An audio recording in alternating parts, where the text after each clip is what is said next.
నమస్తే మిత్రులారా, నేను మీ శ్రీనివాస్ చౌహాన్ అడ్వకేట్. మిత్రులారా, చెక్ బౌన్స్ కేసులో కావచ్చు, లేకపోతే ఏదైనా ఒక క్రిమినల్ కేసులో కావచ్చు, అక్యూజ్డ్ కనుక మరణిస్తే కేసు వారి యొక్క కుటుంబ సభ్యుల మీద ఫైల్ చేయడానికి అవకాశం ఉంటుందా?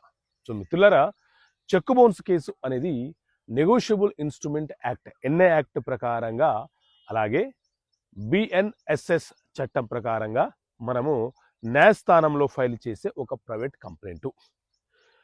ఎవరైనా ఒక వ్యక్తి మనకు చెక్ ఇచ్చి మోసం చేస్తే మనము అతని మీద చెక్ బౌన్స్ కేసు న్యాయస్థానంలో ఫైల్ చేస్తాం.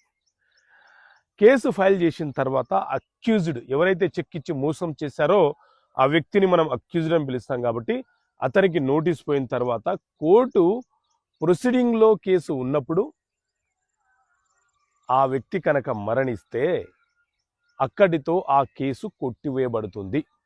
ఏ క్రిమినల్ కేసులోనైనా సరే నేరస్తుడు, ముద్దాయిగా ఆరోపించబడుతున్నటువంటి వ్యక్తి ఎవరైతే ఉన్నారో ఆ వ్యక్తి చనిపోతే అక్కడితో ఆ క్రిమినల్ కేసు కొట్టివేయబడుతుంది. ఎందుకంటే నేరస్తుడు లేనప్పుడు శిక్ష ఎవరికి విధిస్తారు?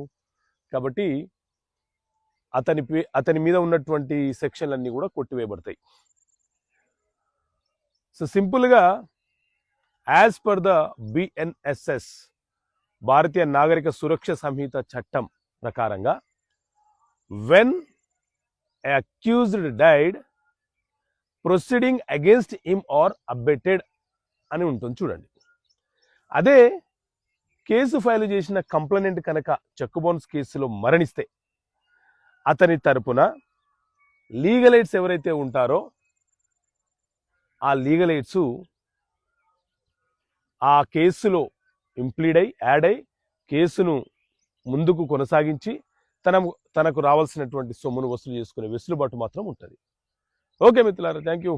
జై హింద్.